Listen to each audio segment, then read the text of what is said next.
Hello, friends. Hello, friends. A tradition unlike any other. Oh my goodness. In your life, have you seen anything like that? There it is! Adam Scott, a life changer. Mashed potato!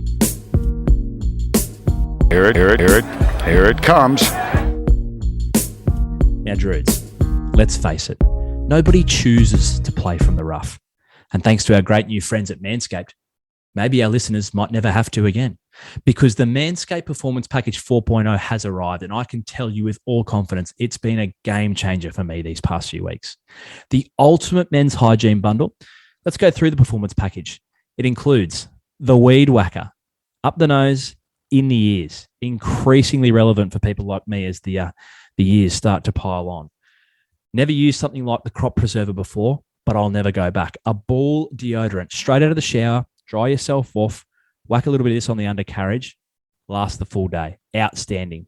The Crop Reviver, it's more of a, maybe you need a midday refresh. You've gone for a run at lunchtime, you've had a gym session, maybe you've just been hauling boxes in a bloody humid environment.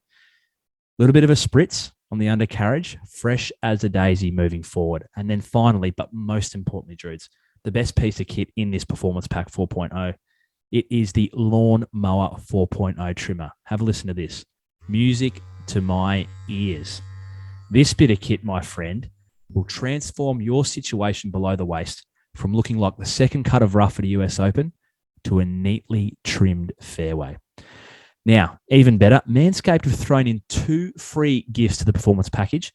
They are, have a look at these, the Manscaped boxes, outstanding. For those of you never have enough pairs. And of course, the Shed travel bag. You can neatly tuck everything away and take it on the road with you. Now, you can join over 4 million men worldwide who trust Manscaped with this exclusive offer just for our listeners. 20% off, free worldwide shipping with the code T. That's TEE. That's 20% off, free shipping all over the world at manscaped.com and use the code TEE. Unlock your confidence and always use the right tools for this incredibly important job with Manscaped. Trust me, fellas, your balls will thank you. Our great friends at Puma Golf are proud to introduce the new Ignite Articulate golf shoe, taking cleated innovation to the next level, thanks to an all-new articulating outsole, midsole, and upper that is designed to flex with your foot and deliver the highest level of support. Built to meet the rigorous quality, aesthetic, and performance demands of the world's best golfers, the Ignite Articulate combines Puma's tour-validated technologies in a lightweight, extremely comfortable package with a modern athletic silhouette that can handle any swing from any lie in any season. Make your move now. The Ignite Articulate are available in-store and online in Australia, starting from just $250. For more information, visit cobragolf.com.au. This is the 19th Tee podcast. Drew's with you for tonight's episode. If you're watching on YouTube, that is not Kieran Marsh sitting across the screen. It is in Perth, Western Australia as well. David Gates from ForetoFour Golf. Mate, thank you for joining us at the very last minute to dissect the US Open. It's an absolute pleasure, Drews. Obviously exhausted every other possibility, and I was the final straw when I got the call this afternoon. But more than delighted to be here, mate. We actually didn't. So you should feel very honoured. You're up the top of the list, and you're rocking the OG shirt as well. That is That is early days. That's the original piece of merch. So that's good to see. How's things, mate? How's the YouTube channel going? Any exciting videos coming up? We've seen plenty of content coming out. Yeah, I've got back onto it after being really lazy for a little while. For those that aren't aware, I've been doing a YouTube channel here or out of Perth and sometimes further afield. My little catchphrase that I put at the beginning, but obviously haven't been able to go anywhere for a little bit. But I've been doing that for about nearly 5 years now, something like that. And obviously you've been on the channel as well. I had to bring it up. Sorry. But it was disappointing. It was disappointing all round for 19th Tee fans. I'm sure you'll have your revenge one day. So, it's going well, mate.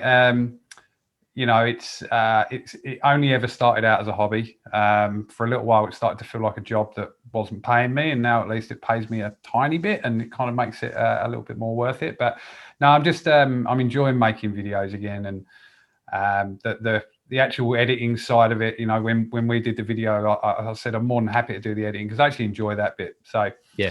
I enjoy editing my own stuff, and I don't get too tired of looking at my own swing over and over again. So look, there's a few things that I'm working on doing in the next few months, and I'm hoping there's going to be something from overseas at the very least. If I can get over to Bali, hopefully in the next 6 or 8 weeks, something like that. And, I was just going to say Bali, Indonesia sounds pretty nice. I've played over there. It's very this is many years ago when I didn't actually play golf at all.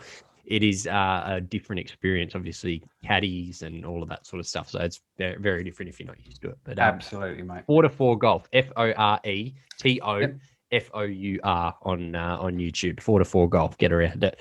We'll drop a link in the YouTube and the show notes. Marshy is potentially going to join us again.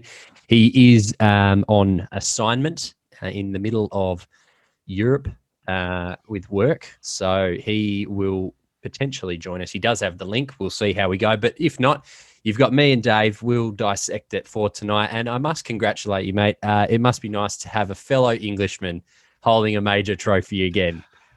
Absolutely, mate. I must admit, when I saw that he was up the top and in with a shout, I was a little bit disappointed Rory wasn't there. Like that he, kind of shit the bed a little bit the day before, but.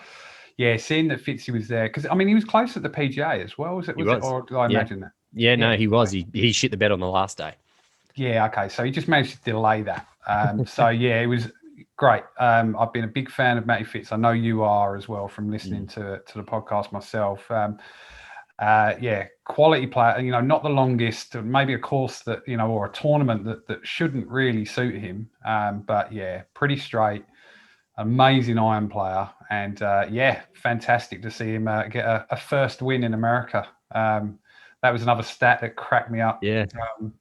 It was the PGA Championship. They had a stat on the thing saying that he had no wins as a professional. Obviously he's won like 7 times on the European Tour, but that doesn't count in America. No, apparently not. But no, it's fascinating. There's so much to unpack with Matty Fitz, and as you said, I've been such a massive fan of him for a long time. I think I became a fan of him when I sort of learned that he did 1 year at college and kind of went, fuck it, this is not for me, and I'm turning pro, and like that signed me up from there. And of course, me and Marshy managed to tip him this week, which was just a rare turn up for the cards that we got one right. But a lot of writing on the wall. Obviously, won the US Amateur there a few years back, and so him and Jack Nicklaus and Julie Inkster as well, who seem to get dropped from the coverage quite a lot when rolling this stat out that they were the only 3 players to have won the US Am and the US Open at the same course. So in rare air, we must talk about you mentioned that there is iron play. The shot on 18, I think, will stand out in golf infamy in a lot of ways. I think it was incredible. When I saw it trailing towards those bunkers, I was advantage Zalatoris, right? And then he produced the shot of the tournament. We do our sure shot of the week. That is absolutely the sure shot of the week. Yeah. I joked because I was playing catch up today because, WA, obviously, it was like I didn't want to get up at crack of dawn. So I was just kind of watching it later. And I knew that others that were likely to send me messages. I was like, I haven't watched it. All right. Yeah. And then I saw that and I kind of sent a message. And I was like, this, commentators say the one place you can't go is in that bunker. And I paused it. I'm like, this is me. That's where it's going. Yeah. And but then when he got over that shot, I was like, I certainly didn't fancy it. But hearing in his post-match or post-game interview, when he kind of said the second he hit it, he knew that it was great. You were just waiting for it to land on the green, and as soon as it was there, that was it. I just knew no matter what, then it was going to be all right. But I was nervous up to that point. I'm not going to lie. It was. I think that where it landed as well, the shot that they showed from kind of above looked really close to sort of that mound in the middle. And so I was worried that he wasn't going to have enough loft to make the green and get over that little lump as well. But turns out he did. I honestly thought he was going to lay up from there and just punch out and take par and walk away.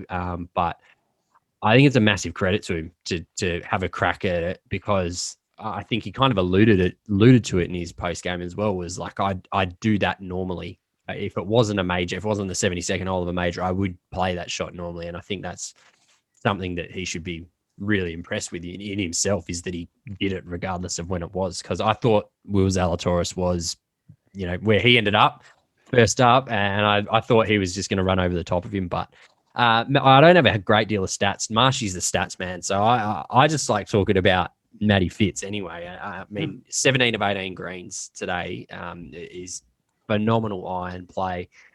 He was great everywhere, really. His putting's great. His chipping has got a lot of attention this week with the crosshand thing, but it was a really good 4-round performance. The only player to be par or better across all 4 rounds. So things were lining up nicely for him, and obviously a winner at this course before. It kind of seemed like it was all, the stars were aligning in a lot of ways for him, I guess.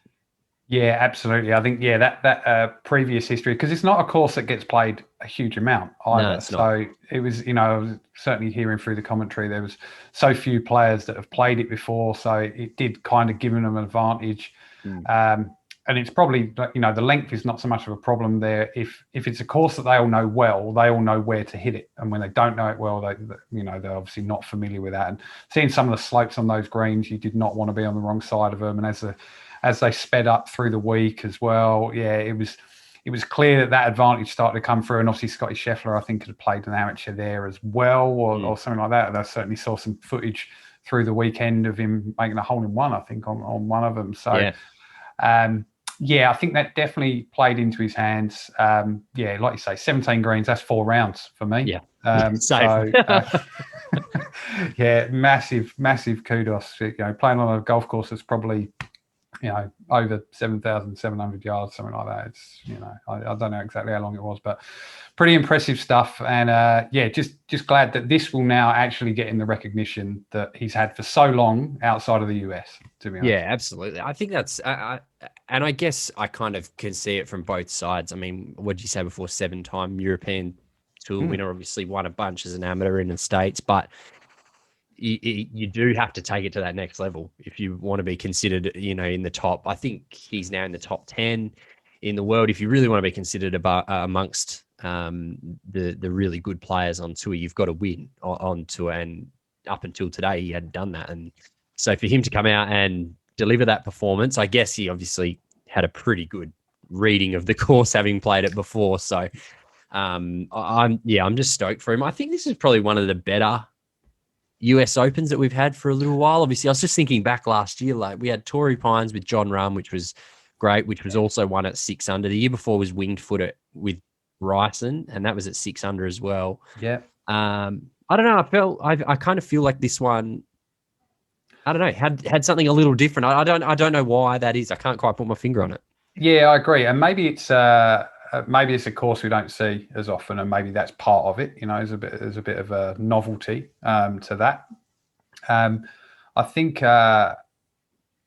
those other ones, and even this one, is actually not so much Bryson's one because he'd kind of won it already, but certainly Torrey Pines and this one. It's amazing how many times these tournaments come to life in the last 9 holes, and it's almost like how do we get like that tension and that pressure situation like over some of the rest of the tournament. I know it's something you've talked about a lot in the past, is it shorter tournaments or whatever, but maybe like tennis does, with the majors, like they should be 4, but everything else, because I get it. The pressure only builds because of what they've gone through on the other days. And you knew that watching those first couple of days, par was a good score on most holes. And I think they talked about the 13th today. Marshy, I'll chime in with a stat that I remember from this morning. Please.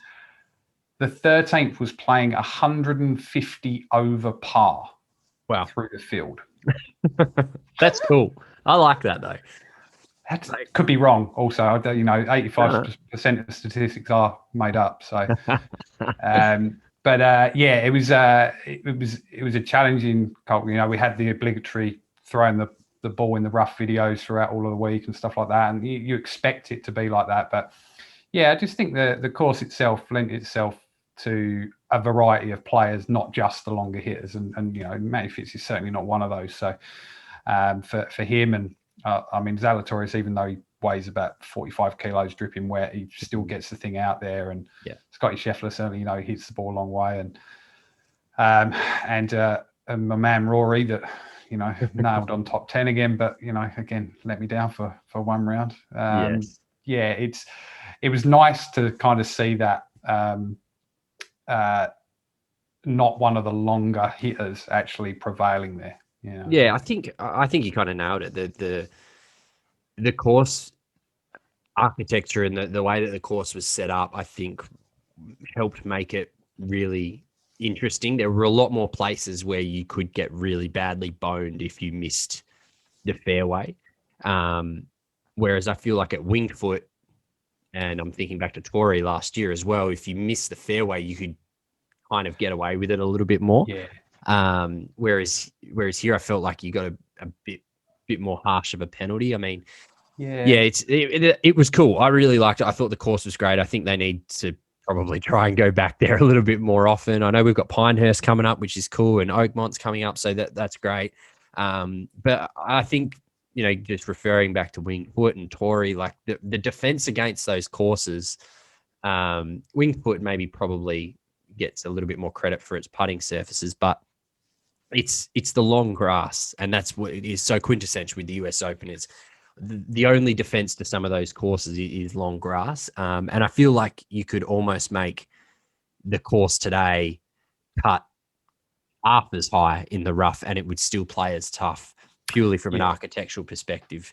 I think that's why Matty Fitz was so good around it. And you saw Zalatoris and the guy, the cream really rose to the top, right? Because it wasn't a bomb and gouge fest like Winged Foot was. And I think, even Matty Fitz or someone might have referred to Bryson's win back there, that he was just bombing it up there and being able to hit out of the rough. Whereas here there was a lot more penalty, and I'm reticent to use the word linksy, but it reminded me a lot of Royal Melbourne, actually, in terms of the shit that was just around the bunkers and stuff like that. So, I don't know. I think you might be right. I'm a big fan of the course. Look, I'll have to take your word for it on Royal Melbourne. I haven't been there yet, but open to an invite. I think with the other courses like Winged Foot and stuff like that, it was almost like, certainly with Bryson, they made a point of, sure, he's going to hit it in the long rough, but the long rough is the length of the hole. So it doesn't matter if Zach Johnson hits it in the rough. He's now got to try and hit a 3-wood, whereas Bryson, he might be in the rough, but he's hitting a pitching wedge. So this course didn't look like that would be the case. A lot of the time you couldn't hit driver because it was absolutely dead if you didn't miss the fairway in some places. So you're spot on. I think it was a really good setup. It's interesting though that that's not a course you can ever play. So a bit like Royal Melbourne when you've got a composite course, but they actually nicked or created holes out of 2 different holes, so that you're going up the fairway of one and then playing to a different green and stuff like that. So it was the headache they must have trying to set that thing up. I wouldn't fancy being a Brookline Country Club member this year, paying you I think $500,000 a year and not being able to play it for 12 weeks. Yeah, well, I think that's a big reason as to why they don't go there. I was reading some commentary around that today. I think maybe it was Kevin Van Valkenburg was talking about it, that is a reason that they don't go to the country club that often, is because they lose the course so much. And it's something that's not necessarily thought about all that often. And I don't know, maybe it should or shouldn't be, but every PGA tour stop in Australia and overseas has an impact on its membership. So I don't know, maybe it's something to consider. Finishing in T2. Maybe we'll go to Will Zalatoris first. He is listed second here behind Scotty Scheffler, but Will Zalatoris finishing at 5 under par, 1 shot back, obviously had that 15-footer sort of snaky downhill putt to force the playoff. Had the pretty good read from Matty Fitz actually as well. But again, just so close yet so far for poor Will Zalatoris. Yeah, I mean, you've got to feel he's going to win one sooner or later. I mean, the guys, I mentioned Rory being a nailed on top 10. He's a nailed on top 5. That fellow, so nailed on top 3 sometimes, and I think it's inevitable that he's going to win one. I don't know what one it's going to be though. It's I don't see him winning the Open. No, he's done this year. I still think he'll have a decent. Chalk it up as a win now. Oh yeah, he's going to guarantee he'll win it by 10. There's no way, and I know he's not super young either. He's like, he's younger than me, but most people are. You just don't see it being that long at all. And then when he does, maybe it'd be like buses, 2 or 3 are going to come along at once for him because he's a quality player. I mean, I don't particularly enjoy watching him. Yeah, same. But, there's no doubting that he has the class. And he's just maybe got to get a little bit of luck. I thought that putt was going in. As much as I said right at the start, I was like, nah, Matty's done it now. Saw that putt track and I was like, I don't know. I don't know. That might even he said that post game. He said 6 foot out. He thought it was in. And he's such a classy player. Like as to your point, I don't particularly like him. I don't know. I get this real sense of arrogance from him, and that is completely incorrect because the first thing he did post tournament today was go up to Matty Fitz's parents and say, if I was going to lose to anyone, I'm glad it was your son. So that's really nice. I don't know. I can't get on board for whatever reason. It's just one of those guys, but he has played. So he's made the cut at 6 major championships, and missed the cut at 2. Of those 6, he's finished in the top 10 every time, including 3 runner-up finishes. And those 3 runner-up finishes have come in the last 2 years. So there's no doubt that he's going to win soon. I don't know. Look, maybe he's just getting up for the majors. Maybe he's taking a real leaf out of Brooks's book. And we've had this conversation before that I'm kind of like, I don't really care. I don't care. You play so much golf. Like it's, we talk about it in cricket or in footy or whatever. Like you got to get yourself up for 4 games a year. And I don't see why it's any different in golf. No. I mean, when you look at what the, there's a lot of talk about money in golf at the moment. And, perhaps for these players that are comfortable already, for a lot of them, it just comes down to the prestige of these events more than anything else. And testing yourself on the hardest setups against the best players when they want it as well. So, quite honestly, maybe he doesn't care about the rest of the events, and he just sort of turns up to the majors and wants to compete. And were any of those events where he missed the cut, the Open? By the way, I just need to know for my sports bet. He was a WD last year's Open, and then obviously no tournament due to COVID. So he's only had half a go at the Open Championship, so I think he might be okay. But look, you can't write him off on form, right? Like he's finished in the top 10 in every major championship that he's made the cut in. So, and he's only missed 2 cuts, but he's shot on 17, I think it was.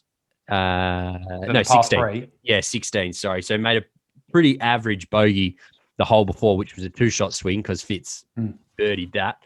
And then the composure and the maturity to then step up and have a go at a pin that probably, you had no real right to have a go at that pin where it was today, and hit an excellent shot and make a birdie. I think, he kind of showed a bit of maturity beyond his years. So he's a genuine ball striker, is Will Zalatoris. I wonder how much of that was because he'd made the bogey as well. It was almost like, wow, I've got to go at this now. May as well lose by 5.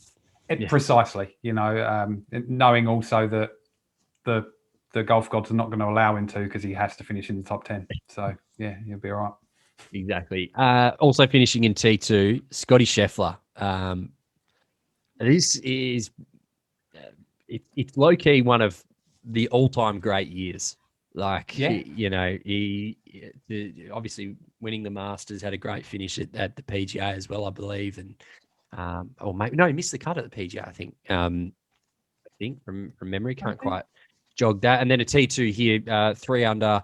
I really thought at some point today that Scotty Scheffler was going to run over the top and win, and just kind of really flex his muscles. And he was gaining a lot of shots off the tee. He did have a putt for birdie on 18 as well, which was close. But yeah, ultimately, leaked a couple of bogeys on 10 and 11, which hurt. But four birdies on the front nine really had me thinking that, Scotty Scheffler's going to run over the top here and flex his muscles. But he's playing incredible golf.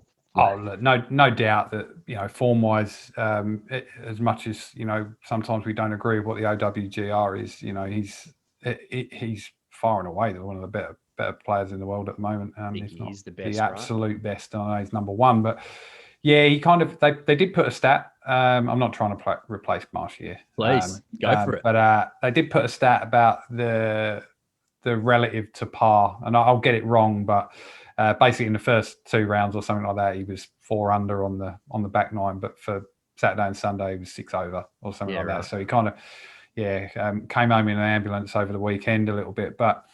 He had a commentator's curse. I saw, he talked about the only player in the field not to miss under 5 feet or something, and of course it bloody lipped out on him. So, look, I mean, it wouldn't have surprised me. You're absolutely right if he'd have just steamrolled through. And he looks like the sort of guy that once he gets out there, nothing's going to stop him. Nothing's going to phase him. He's very similar to Brooks sort of mentality, but in a slightly different way. With Brooks, it's almost like he's going to punch me in the face, but Scotty's sort of charm you to death. But it was a surprise, to be fair, that he wilted a little bit. And as you say, he did have the putt on 18 that was close, that would have made things interesting. But that's still that would have got him level as well, wouldn't it? So yeah. As stupid as it sounds to say out loud, he's a very good chance for the Open. I think St Andrews sets up quite well for most players. It's short, obviously, by modern standards, so there's going to be a lot of, they're going to have to really dial the greens up to make it somewhat competitive, and hopefully the wind's howling. But you just can't leave him out of any sort of picks. And if you were a betting man, your safest bet would be to go for Scotty Scheffler right now, because he just doesn't seem to be missing a beat. And I think he's comfortably the world's best player, and that's all there is to it right now. So for regular listeners, we now know Drew's will win for the Open edition. Well, Marshy locked his in about 3 months ago. It was Shane Lowry. Shane Lowry, right? Yeah. So I reckon Scotty Scheffler, but I might have another trick up my sleeve. Who knows? Low round of the day, Hideki Matsuyama. Oh yeah, came from nowhere. Even par first 2 days, 2 over on Saturday, and then a 65 today in bogey free, but left his run just a little late. Good to see Hideki playing well, given obviously the wrist injury that we know that he had in the lead up to the Masters. Looked in a lot of discomfort trying to defend his green jacket there. So good to see Hideki back.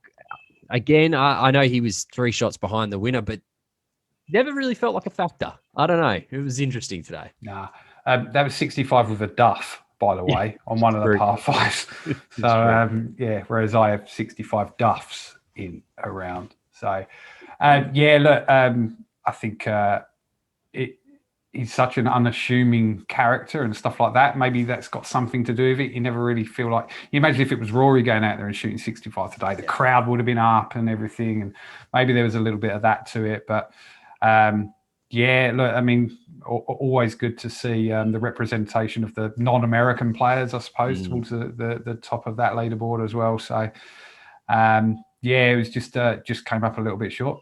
That was a shame. Colin Morikawa arguably should have won the tournament if it wasn't for a blowout 77 in the third round, rounds of 69, 66, and 66 in the other 3. But had a real bad round yesterday and put himself out of contention. If he gets back to par, he wins the tournament by 3 shots. But that's not how it is. And we're talking about genuine talents in Will Zalatoris. Colin Morikawa's got 2 majors, could have had a third to his name. by the age of 23 or whatever he is. It's quite an incredible run, and I still think he's the best ball striker on tour.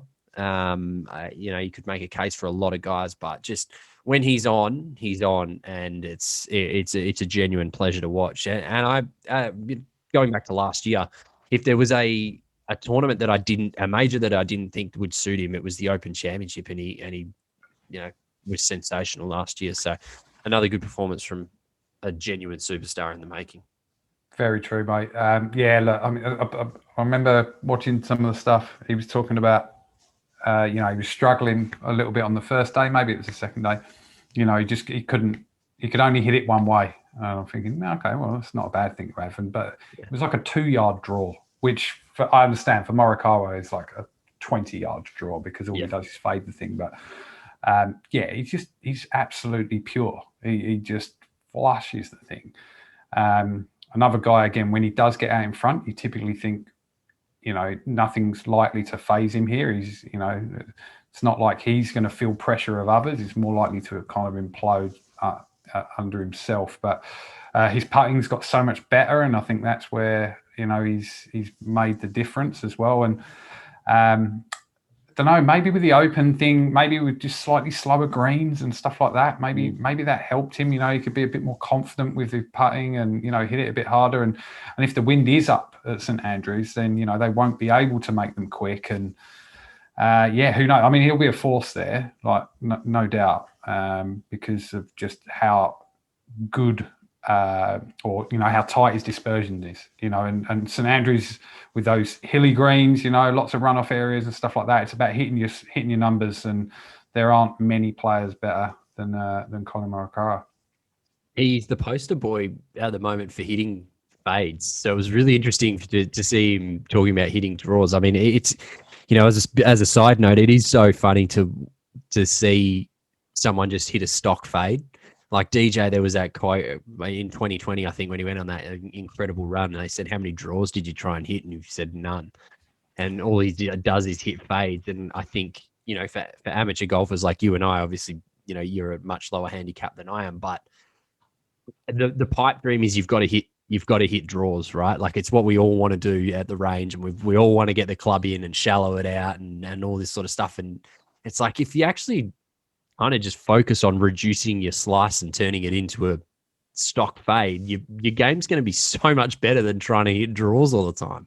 I agree. I mean, the last thing I want to do right now is draw any parallels whatsoever between Colin Morikawa and myself. But as much as I want to hit a draw, I know that a fade is a much more consistent shot for me, and it's much more controllable. Occasionally I might lose it a little bit further right than I'd like, but I know when I'm trying to hit that shot, it can only go one way. Whereas if I'm actively trying to hit a draw, I could lose it both. I could block it hard, or equally snap hook the thing. So, Matty Heath, who I'm getting lessons from, he'll be pleased to know I'm embracing the fade at this point. So, T5 alongside Colin Morikawa, Rory McIlroy. Where do you want to start with Rory? I'll let you start with Rory.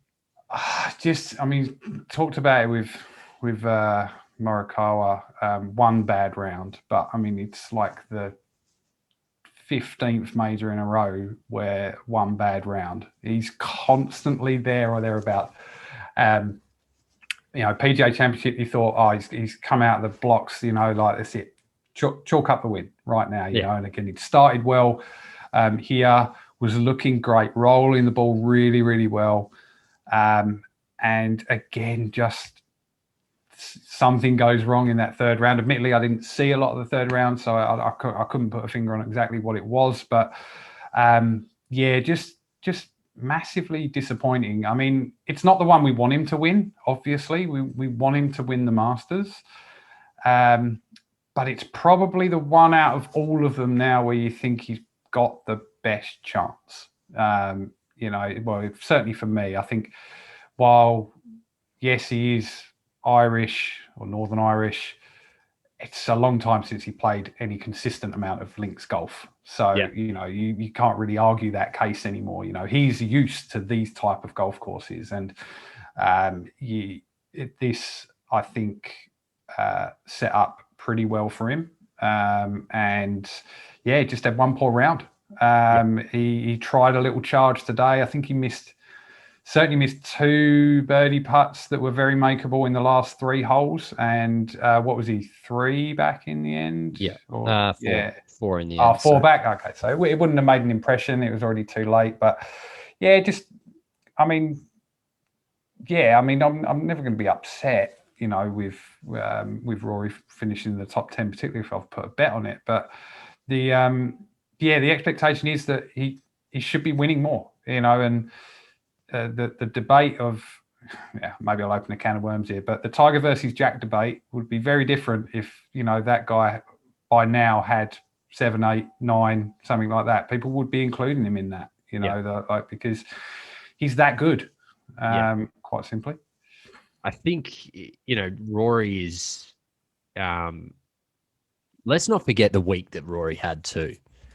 Like he had to deal with all the live stuff. True. He had to, he's been he's still on the pack.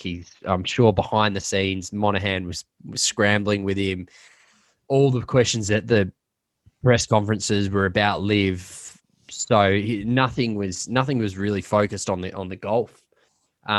So for him to come out and kind of put that aside and deliver a pretty good performance, and yeah, again, it is one bad round, and unfortunately, you can't do that in majors. We saw last week he won in Canada, and I think he had a relatively average round in there by his standards, and still managed to get the win. Whereas in a major, it's unfortunately that's just not how it works. So, I don't know. Look, I come away. I was trying to think about this today, how I kind of level out on it, and I come away feeling, and I think I said this the last time when Rory finished when he finished second at the Masters. I come away feeling meh, like I don't feel anything, right? I'm not super pumped that he's finished in the top 5, and I'm not disappointed that he hasn't won, right? If there's a scale, I'm probably more disappointed that he hasn't won, but it's a nothing result for him. Like, unfortunately, with golf, there is only one winner. So it doesn't, aside from the paycheck, it doesn't matter if you finish second or 35th, right? All you're getting is a different level of income. You still didn't win the tournament, and all anyone remembers is who won the trophy at the end of the day. Yeah. Right? No, really good point. I think the old saying of, the only sport in the world, if you won 25% of the time, you'd be the greatest of all time. So, from that point of view, and look, for the disappointment thing, I don't know, maybe for me, for me certainly, and maybe for you because of that, you share that same thought. Because Matty Fitz won, it was almost like, okay, that's all right. That's all right, Rory. That's all right. No, you take a week off, mate. That's fine. Matty's got this. Yeah. If Zalatoris had won it, I'd be like, Rory, Jesus, come on. Yeah. Agreed. No, that's a good point too. Absolutely, that's a good point. And I think it's everyone wants Rory to win. Like, I don't think there's many people. I haven't seen many people on social media, if any, that have said, "Oh, I'm glad Rory didn't win," because he's so good for golf, and everything that he does and everything that he carries on his shoulders in terms of the expectation that we put on him. Every major that rolls around, there's an expectation that Rory should contend, and it's like, well, maybe Rory Rory isn't the player that he was 10 years ago. Like, it's just a fact. He's 10 years older. It's exactly the same that, we look at with someone like Jordan Spieth, where he was at in, the depths of his struggles. It was like, well, now he's back. Oh, well, he should be contending. He should be winning. And it's like, well, it's not as simple as getting back to your glory days. It's not. And look, maybe I don't. The Spieth thing's a bit different. Spieth had lost his game. Like, he was all over the place. With Rory, you just kind of felt like a lot of the time it wasn't even anything really wrong with his game. He was just, he just stopped kind of performing overall. Whereas, he hasn't had to go away and make massive changes in his swing or anything like that. I think he's actually got a lot more controlled, in terms of club selection, and he hits 3-wood a lot more now rather than just, bombing all the time. And the other thing is that he's putting a lot better. His putting has always been, for me to say it's average is an absolute joke, but it has always let him down. There's Ryder Cups over the years, watching him over 5-foot putts, thinking, "Oh no, this ain't happening." So he's that has definitely got a lot better. And I don't know, maybe with Rory, it's different things as well. He's a father now. Maybe his priorities are different. And he's taken up that role. As the ambassador. Of the pack or whatever and everything. And maybe that's more what it's about for him. That's going to be his legacy in the game. Is more about more about what he's leaving behind rather than the trophies that he wins and that sort of thing. And whether the killer instinct is truly there. I mean, for ability wise, again, I'll probably alienate myself here, but Tiger in his prime, Rory, probably not a lot between them, but ambition and drive, streets apart. Yeah, absolutely. And he I reckon you can really tell with Rory when he's up and about. He's got that step about him. He's walking confidently, and when things aren't going right for him, I don't even know. It might have even been this week. Like there was a club throw, and it might have been last week. I can't actually remember, but there's a lot of passion. It was definitely last week, but like you can kind of see when the passion's there and things aren't going right for him. But you're right. You raise a good point again. We've said it. He's a father. He's got all this stuff happening in his life, and maybe golf isn't the highest priority. And we've definitely had this conversation previously. Said like maybe it'd be great if he told us that golf isn't his highest priority anymore, and it would change our expectations. And no, I'd probably still want him to win every week. Yeah, well, I'd still want him to win, but I think the expectation that we place on him might be a little different. But anyway, we can go around in circles on Rory all day. Denny McCarthy and Keegan Bradley finished in T7. I don't have too much to say on either of those. I'm not sure if you do. The only one that finished T7 as well was Adam Hadwin, and I just wanted, obviously, first round leader, 66. I think bodes well for the President's Cup team. He was a guy who played down here at Royal Melbourne. Is a guy who's just kind of, I don't know, floats around the edges and occasionally bobs his head up. I think that's just bodes well for the Aussie, for the Pres team. I think, did I read right? He only got in because Paul Casey withdrew as well. Yeah, I think so. Classic Paul Casey, just withdrawing on the eve of a major, which I think he's done a couple of times. It really is. Paul Casey is my go-to roughy selection at all majors because he gets it done. He somehow finishes T20. Gary Woodland finished T10. Yeah, where's he been? Yeah, he's on our missing. Well, he's in our missing persons unit because he's been in. Are you letting him out now? No, That's not absolutely high enough, not. No way. He's got to win. Okay. Yeah, he's a guy that I don't know. He's a dual major champion. He's a very good player. He just doesn't seem to be around much anymore. I don't know. He's like a stray cat that's walked away from home and occasionally comes home for a feed. Yeah. Brilliant, yeah. US Opens, he rocks up, I didn't see a great deal of him through the coverage. That's the thing. He just kind of snuck in there, I saw the name. I was like, oh yeah, Pebble Beach. Yeah, I remember Gary Woodland. Yeah. Weird. The Aussies. Let's have a look at the Aussies.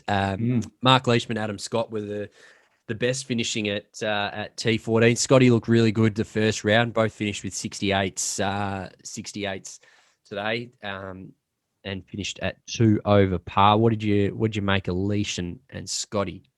Have to concede, I didn't see much, if anything, of Leish. I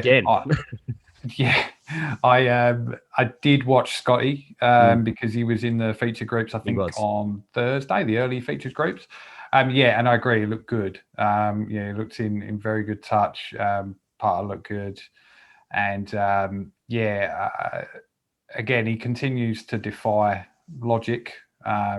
Swing looks exactly the same as it did when he burst onto tour.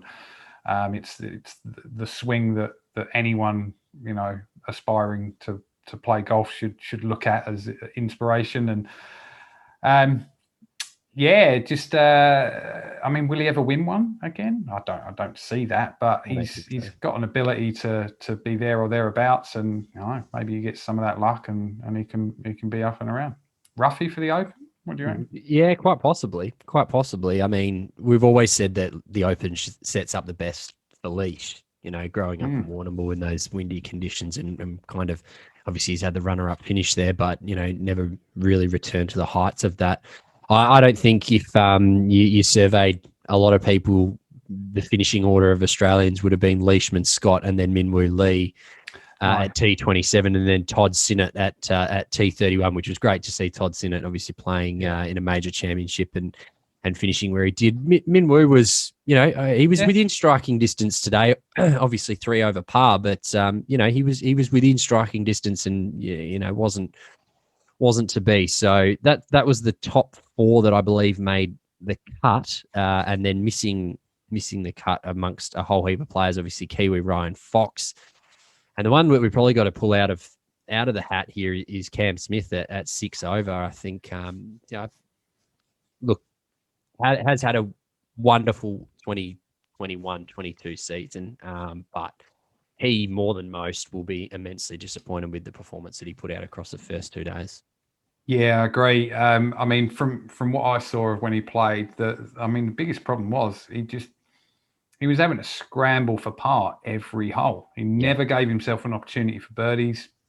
You know, he was chopping out sideways or out of thick cabbage and stuff like that, or breaking wedges over his foot, you know, albeit it looked like accidentally, to be honest, at first. But then I think when he realised the head was half falling off, he just decided to finish the job. So, but yeah, look, such a shame. I'm a massive Cam Smith fan. Yeah. Absolutely huge, not least for the mullet and for the general appearance. I think he's got so much potential in the game. I genuinely think he probably will be Australia's men's next major winner. But yeah, he's got to find a way on golf courses like that to keep the ball in play. Just, you know, even if he's hitting irons more often or something, he's just got to keep himself somewhere in the hole. Is, you know, as a yeah, he just put himself in trouble way too many times, and even with the absolute world-class short game that he has, you can't rely on that, you know, 12 times in a round. I think that's the thing with Cam as well. We've spoken about it plenty. Is I've sort of been an advocate for him of trying to rein back a bit of that aggressiveness a little bit. I think it's got him unstuck a few times. You know, that shot, I refer back to the players, and that shot on 17, right, that barely landed on the island green and looked fantastic. He admitted that he pushed it a little, but like that's just way too aggressive a stroke for where it needed to be. And I can't really recall many of his shots from Thursday and Friday, but you know, you wonder how aggressive did we really need to be in those first 2 days, right? We were aiming between 5 and 6 under, 7 under maybe as a winning score. And, you know, we went really hard really early and missed the cut. And I think that's disappointing for Cam. And, yeah, like I say, I'd like to see him just rein it in a touch, which goes against everything that he lives by, right? I was going to say, yeah, the simple fact is, I think if he did that, it wouldn't be Cam Smith. You know, he really wouldn't, you know, and he does go into those scenarios of attacking that tight flag because he knows he's got a world-class short game. And yeah, but he's got to, maybe it's the caddy. Maybe someone's just got to say, look, it's not happening today. Let's just try and get 3 boring pars. Yeah. All right. Just fairway, green, 2 putts. Let's get 3 of those. Then you can start going after flags again. Yeah, I mean, I love watching it. Like, there was a wedge shot that he played from like off the cart path. I don't know if you saw that. Like this helicopter flop shot that was just out of this world. Like, it was an amazing shot. But as I say, he'd also hit it over there. Yeah. You know, I think that's the issue, isn't it? Yeah. And last of the Aussies as well, we should absolutely make mention. I mean, he won't. Sorry, not last of the Aussies, second last. Lucas Herbert was at 13 over. He missed the cut, but the one that does deserve a mention, finishing at 16 over. Didn't play his best golf, but Jed Morgan absolutely deserves a little mention there. So congrats to Jed on making his major debut. Having a look at our selections that we put in, we've obviously covered off Matty Fitz. We both selected him to win. We both wanted Rory to win. Well, we've definitely covered him. Our roughies were Sungjae Im and Corey Connors. Both of them miss a cut, so don't listen to that. Marshy had Colin Morikawa that won't win, so that was pretty good in the end. T5, that's where you want to be. I had Justin Thomas, and I think he missed the cut as well. So, look, he didn't win, so we'll still chalk it up as a victory for me. But it was a wonderful tournament. Was there anyone else that you wanted to pull out? Because I have just received a message from 1K Marsh that he's going to be joining us in a couple of minutes. So, okay. So you need me to fill. We'll add some time out until he jumps on, and then we'll maybe. Was there anyone else that you want to mention, or can I get your elevator thoughts on Live Golf? I'll go the Live one if you like. Go for it. Sure. Look, I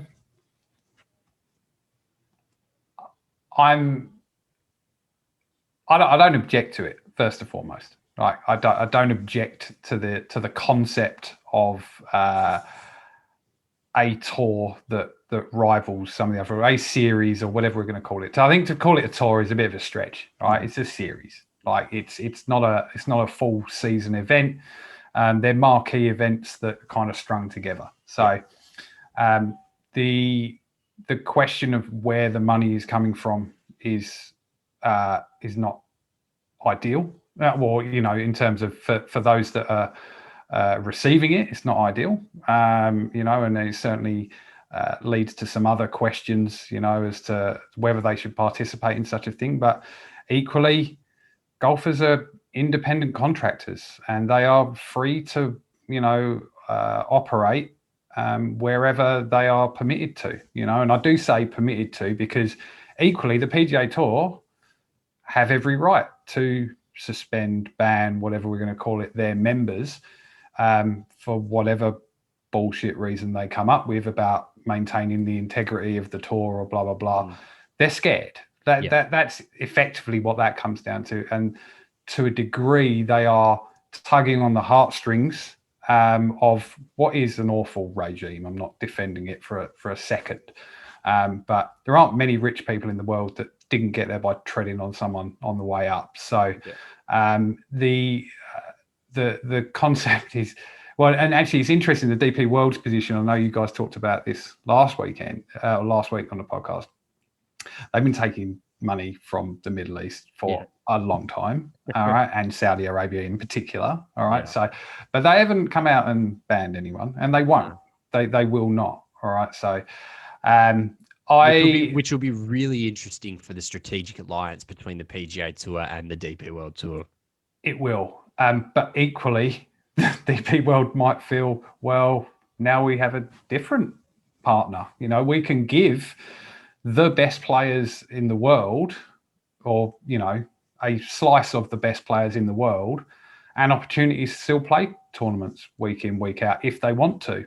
I think where I do object, and I know this is certainly an argument that's been made before on this podcast, is I would like to see the number of top tier players limited. I would like to see this as an opportunity for younger guys to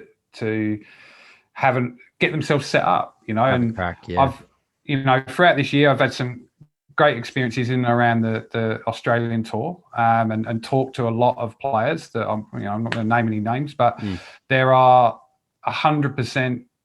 Put it this way: I haven't heard one of them that have said they wouldn't play. Well, why would you not? Exactly. Precisely. Right? Why wouldn't you? And I think that's been my argument, is like when you've got Dustin Johnson, who's earned $60 million and never has to work another day in his life, as opposed to Jed Morgan, who's literally just getting started in his career. Like it's chalk and cheese. But in more exciting news, K Marsh has joined. So let's get him. You let me off the hook then. We'll wrap up our live chat. But Kieran Marsh, I don't know if he can hear us. We'll give him a minute. to connect to the audio from Eastern Europe, I believe. We'll get his video sorted. He'll want it. He'll absolutely make this work because it's his first time that we've both made a correct tip on the pod. So he'll do his best to join. We'll admit him in and we'll see how we go. Hey Marsh, here he is. Hello, Welcome. the Fitz. Firstly, where are you? Because speculation has been rife. I mean, are you joining Live Golf? Is that why you're in Europe?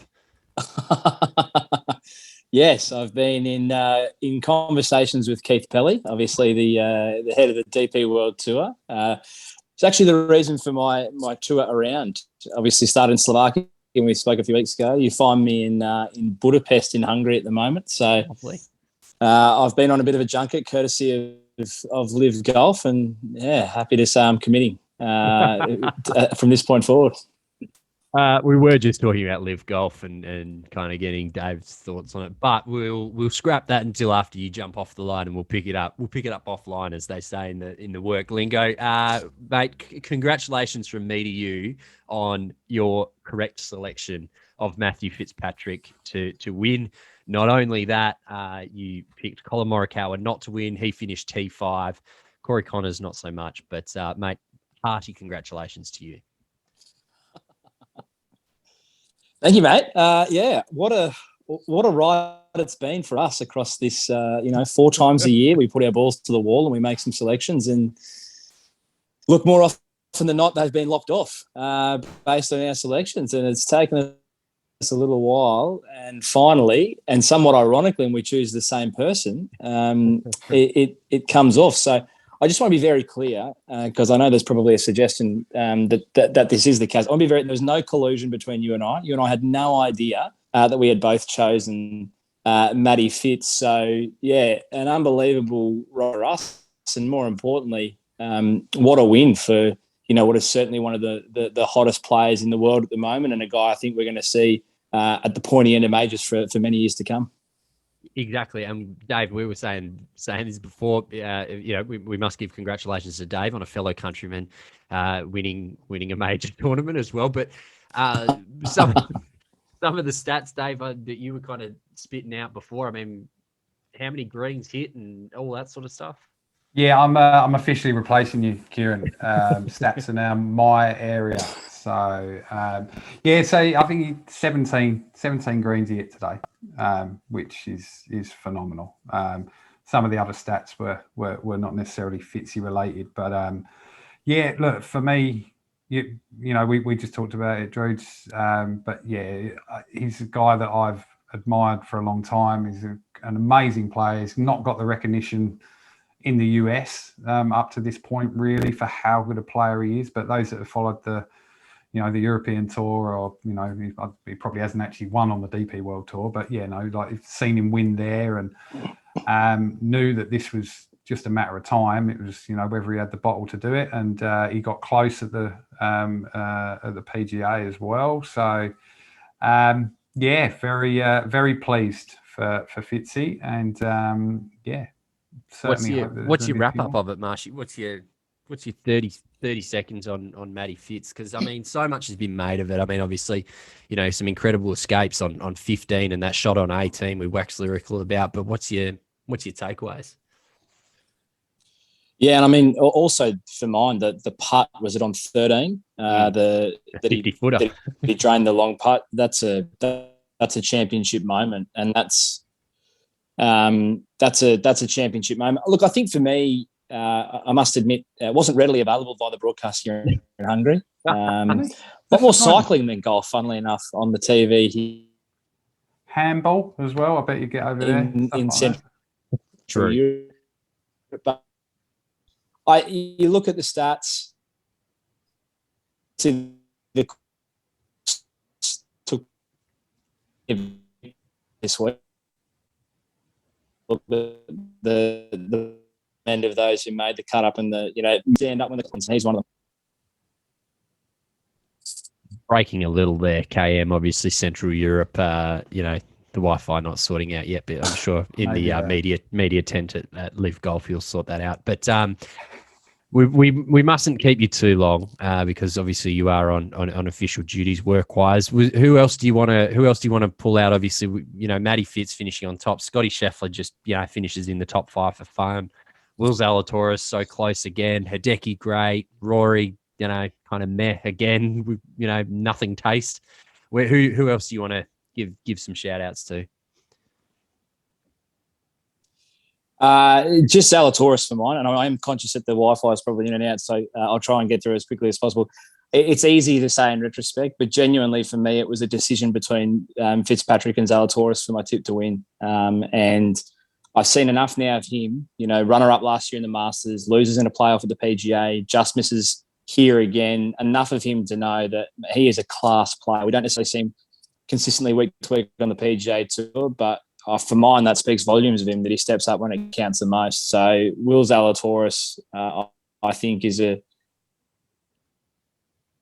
don't know you saw this, but really liked his shirt. Got a lot of airtime. Who was the amateur who won the 1913 US Open there at Brookline. So a class touch there from Zalatoris in the final round. But yeah, I think even those two together, that's awesome. I think Fitz and Zalatoris for years to come will be a great battle. And then just briefly, Rory. I mean, I know that we're probably disappointed again. He was my want to win, but I mean, his leadership is all class. To wait there for Fitz at the end, the embrace, to see what it meant to him to see Fitzy win. I thought that was very classy from Rory, so deserves a pat on the back for that. Absolutely correct. We must let you get back to your work. Maybe you can sort that Wi-Fi out while you're there as well. But no, we must say a massive thanks for dialing in, mate. We know you are on official duties for work. I don't know what the bloody time is there. I don't know the time difference, but thank you for taking some time out to dial in and chat a little bit of US Open with us. And hopefully you're back on Aussie soil soon and we're back in the booth recording. So thanks, KM. All the best cutting that one up, Druids. And thanks, Dave, for stepping in. Good to see you've taken on the stats and given Druids the week off to just go with my instinct and feel type role in the show. It's good stuff. Happy to do it, mate. All good.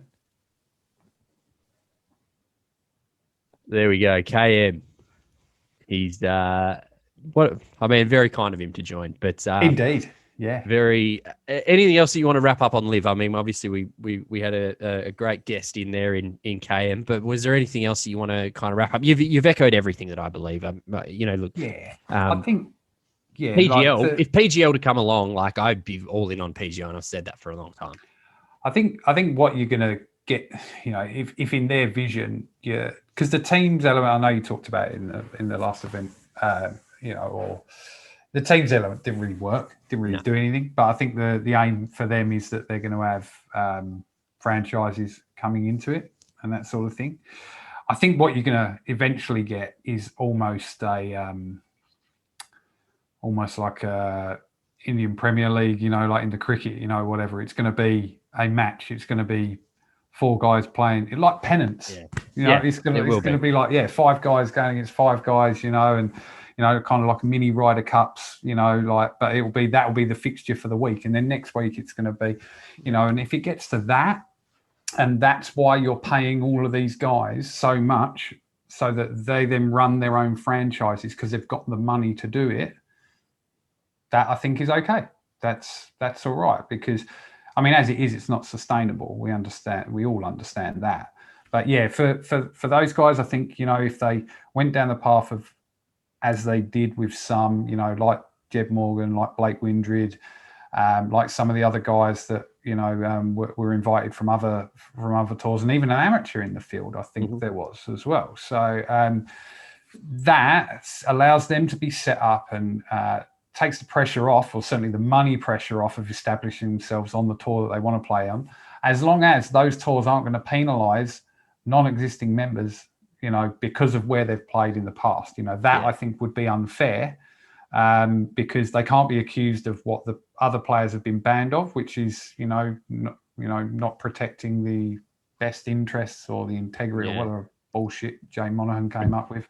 That was embarrassing. Did you watch that interview? It was. During the coverage? It was so bad. It wasn't great. But yeah, look, I think the PGA Tour sees is a threat. Simple as that. It's a little ironic that they're talking about money being thrown around to attract these players, which is exactly what they've done for years and years and years.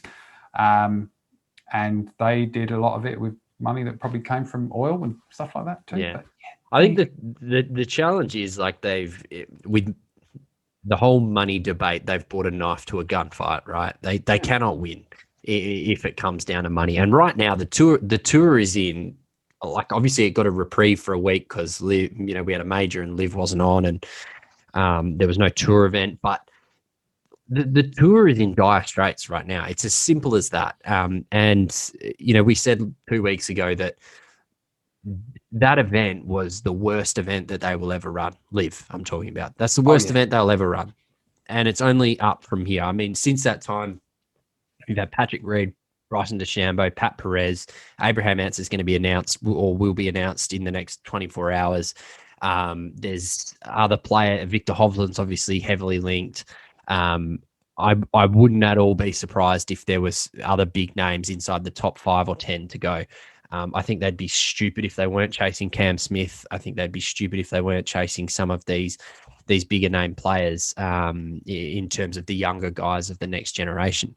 The challenge that then puts on that first event was they kind of used guys like Jed and Blake as guinea pigs, right? Because someone's got to make way for Abraham Answer and someone's got to make way for Bryson DeChambeau. So that's it, right? And it's sure as shit not going to be Graham McDowell or Ian Poulter or any of these guys who have committed to it. So I think there's a lot of challenges still ahead,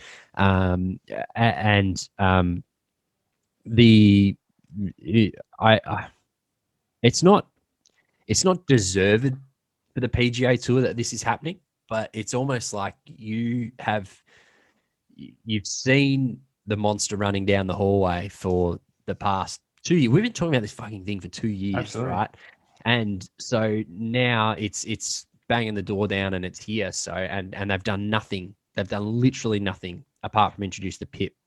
And that was a complete waste of time, and it's done nothing to deter any guys. So if Liv starts to build out to a 12, 14-week season, obviously rumored during the week that Australia was being heavily considered. Evan Priest was reporting that, which is significant. And by that point, who knows? They could have 15 of the top 50 in the world, and I think that would be an enormous win for them. That would be significant, and it'd attract a lot of people.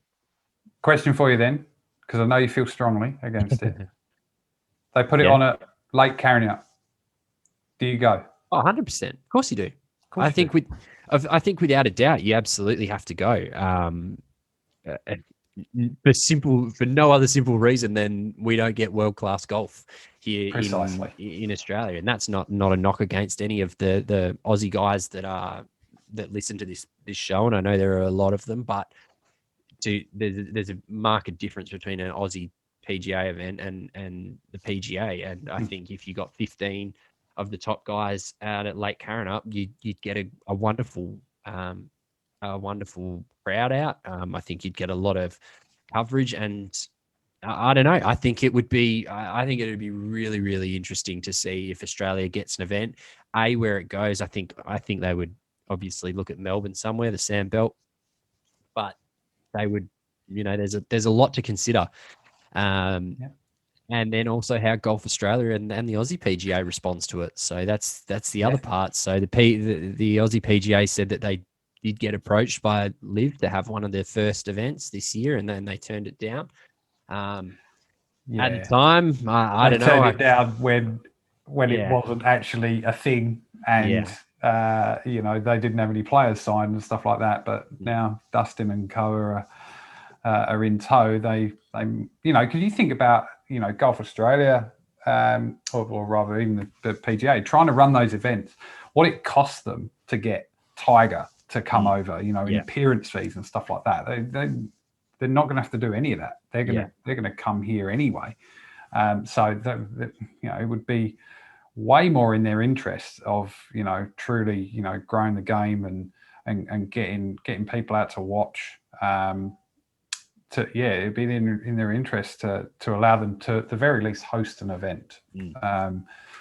But I mean, again, the golf courses themselves, they're free enterprises. They're allowed to do what they want, right? You know, we still live in a free market economy, so there's no rules as to, you know, if a course decides to do it. I'm sure there might be some implications for them, you know, with other tournaments potentially, but who's to say that, you know, Greg doesn't work some magic in Queensland? I'm sure we've still got some mates over there somewhere, and you know. Well, there's enough world class courses in the country that could host it. I think, you know, there's certainly it's an interesting moment for Australian golf. I think to see how they kind of take to this, because the public will support it.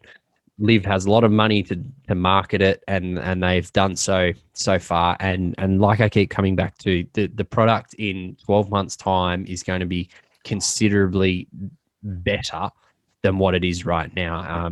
And you know, everyone's shitting on the fact they don't have a broadcast deal. Like it is so, it cannot be more overstated how little of an importance Liv has placed on having a broadcast deal. Absolutely. The PGA Tour needs a broadcast deal to make revenue. It's that simple.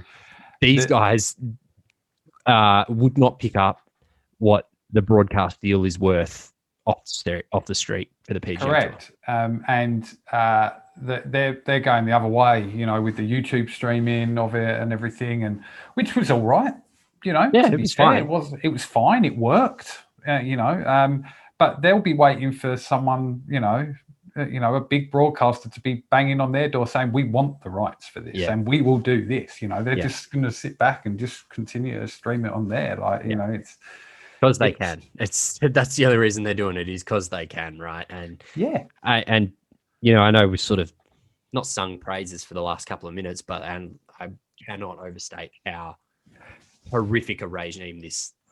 I thought I turned you round. I thought yeah. No, but I genuinely don't think that should be lost on people. And it's you know, as I said last week, there's a lot of this. Oh, you know, you've got an iPhone, or you know, the screen from your iPhone comes from, you know, fucking Saudi Arabia or whatever it is. It's like there is again an enormous difference to me utilizing an iPhone to being paid $125 million to participate in a sports washing program. Like, if you can't separate those two, then I don't know, that's on you. If those two sit as level pegging in your moral compass, then fuck, I don't know what to do. So, but you know, we could go on and on about this all day. But common sense ain't all that common, mate. It is. So, it's a very good point. ForetoFour Golf, David Gapes. Make sure you go follow him on YouTube. Check out some of the videos. You can even go and check out the video that features me if you really want to put yourself through some go watch that comedy. It was pretty bad. We did envisage having, you know, like a really tight, close match, and it was all done and dusted pretty quick. But we'll have to get out for part 2. So I haven't played for a month. So I'm playing Secret Harbour on Saturday. Oh wow! So great course. Could be an interesting test. It is a wonderful course down there. Good mate of mine is the superintendent down there, so and I believe it's in great nick. So looking forward to getting down there.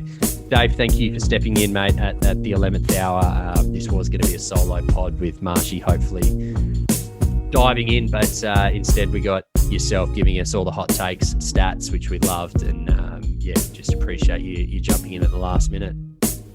No, it was an honour, mate. Thank you very much. I must admit, I saw your message earlier today, and I was like, I don't know if I watched it, but I realised we were just going to have a natter. So that was all good. I'd be honoured to do it again, mate. So thank you. All right, we'll catch everyone next week. Enjoy your golf if you're playing over the week. Tell your friends about the show if you can, and we'll catch you soon.